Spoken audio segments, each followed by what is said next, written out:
অনেকেই জানে না কিভাবে টবের গাছে সারা বছর মরিচের প্রচুর ফলন পাওয়া যায়। একটা গাছ থেকে আপনি বছরের পর বছর প্রচুর ফলন পাবেন। সেটা কি কাজ করতে হবে, কিভাবে? আপনারা যে লাল মরিচগুলো দেখতে পাচ্ছেন, এগুলো আপনারা ছিঁড়ে একটু যদি চুলের পাশে রেখে দেন, রোদ যদি না থাকে শুকিয়ে যাবে।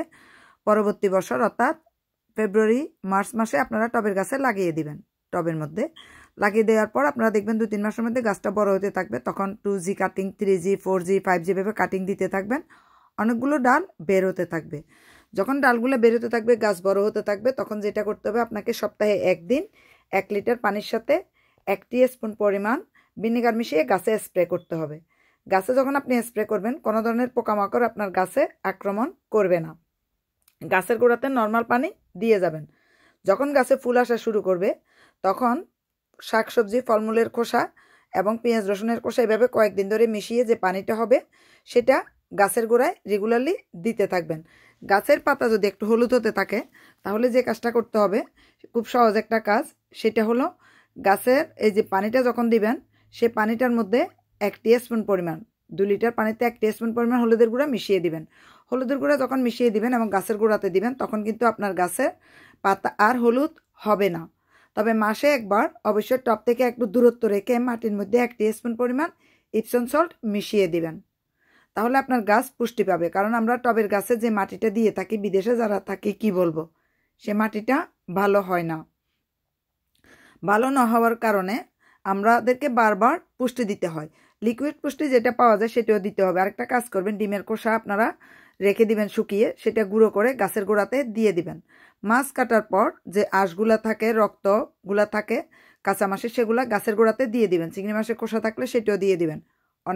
অনায়াসে গাছ পুষ্টি পাবে। আর একটা কাজ করবেন, সেটা হলো গাছে যখন পানি দিবেন বিকালবেলা, সূর্য ডুবার পরে গাছের পাতাতেও পানি দিয়ে দিবেন। সূর্য ডুবার পরে এবং সূর্য ডুবার আগে কিন্তু গাছে পানি দিবেন। আর এই যে দেখেন, পেঁয়াজ রসুনের খোসাটা আমি ভিজিয়ে রেখেছি, এখানে আলুর খোসাও আছে। পেঁয়াজ রসুনের খোসার পাশাপাশি এগুলো যদি আপনারা ভিজিয়ে রাখেন 24 ঘন্টা 72 ঘন্টা, যে পানিটা তৈরি হবে, খোসাগুলো আপনারা, আর কলার খোসা আমি এখানে দিয়ে রেখেছি দেখেন। তো আপনারা 24 ঘন্টা বা 72 ঘন্টা অপেক্ষা করবেন। তারপরে এই খোসাগুলো আপনারা মাটি সরিয়ে টবের মাটিতে দিয়ে দিবেন, আবার ঢাকা দিয়ে দিবেন। তারপরে এই যে পানিটা, সেটা গাছে স্প্রে করবেন। যখন ফুল আসবে গাছে যদি স্প্রে করতে পারেন, এটা হরমোনের স্প্রে বলে, আপনার ফুলগুলো ঝরবে না এবং প্রচুর ফলন আপনি পেয়ে যাবেন। আর এই পানিটা সপ্তাহে একবার অন্তত গাছের গোড়াতে দিবেন। আর এই পানিতে যদি চাল দেওয়া পানি থাকে বা বাতের মার থাকে, তো আরও ভালো, আপনার গাছ অনায়াসে পুষ্টি পাবে। আসলে গলার জন্য আমি রেগুলারলি ভিডিও দিতে পারতেছি না।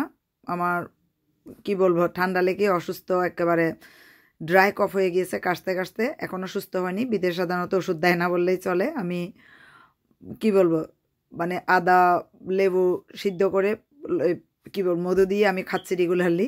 তাও আজকে চেষ্টা করলাম আপনাদেরকে ভিডিওটা দিতে, অনেকদিন যেহেতু ভিডিও দেওয়া হচ্ছে না।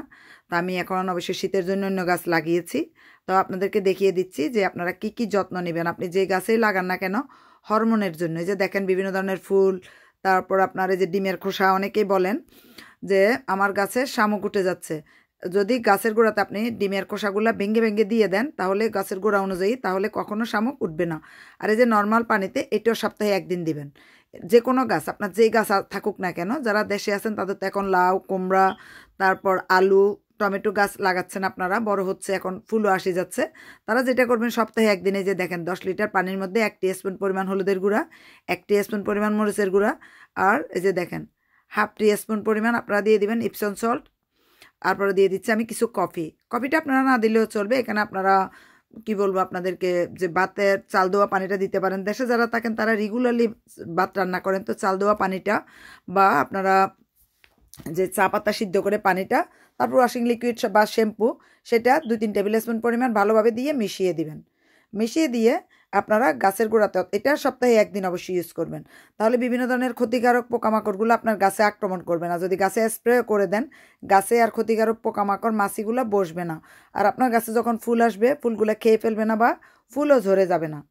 এটা আমি আপনাদেরকে খাবারগুলো দেখালাম প্রত্যেকটা গাছের জন্য। তো এখন আমার হলো মরিচ গাছের জন্য এই খাবারগুলো আমি রেগুলারলি দিচ্ছি, প্রতিদিন বা সপ্তাহে একদিন। আর গাছে আমি যেহেতু গাছ ঘরে নিয়ে এসেছি, ঘর থেকে বের করে উপর থেকে স্প্রে করে গাছের গোড়াতে পানিটা দিয়ে আমি কিছুক্ষণ পর আবার গাছ ঘরে নিয়ে আসি। কারণ শীতের কারণে স্নো পড়া শুরু হয়ে গেছে, গাছ একটাও থাকবে না, সব মারা যাবে। তবে শীতের মধ্যে আমি কি কি গাছ লাগাচ্ছি সেটা আপনাদেরকে আরেকটা ভিডিওতে আমি দেখিয়ে দিব। ভিডিও করেছি অনেক, যেহেতু আমি ভয়েস দিতে পারতেছি না, সেই জন্য আমি বড় ভিডিও বা শর্ট ভিডিও কোনোটাই আপলোড দিচ্ছি না। আর ব্যস্ততার কারণে আসলে ভিডিও এডিটও করা হচ্ছে না সত্যিকার অর্থে, গলা যাই হোক। তো দেখেন একদম প্রতিটা ডালে ডালে যদি আপনি সারা বছর মরিচ গাছে ফলন পেতে চান, এভাবে মরিচের ফুল পেতে চান, মরিচ পেতে চান, তাহলে অবশ্যই আপনারা এই যত্নগুলো নিতে থাকবেন। এই যত্নগুলো যত বেশি নেবেন তত আপনার ফলন বেশি হবে। সেটা লাউ গাছ হোক, কুমড়া গাছ হোক, বা আপনার আলু গাছ হোক বা বেগুন গাছ হোক, সেটা গাছ যেটাই হোক না কেন, আপনার যত্নের উপরে নির্ভর করবে আপনি কত ফলন পাবেন। তো এই যত্নগুলো নেবেন। আর কোনো কিছু জানার থাকলে অবশ্যই কমেন্ট করে জানাবেন। ধন্যবাদ সবাইকে।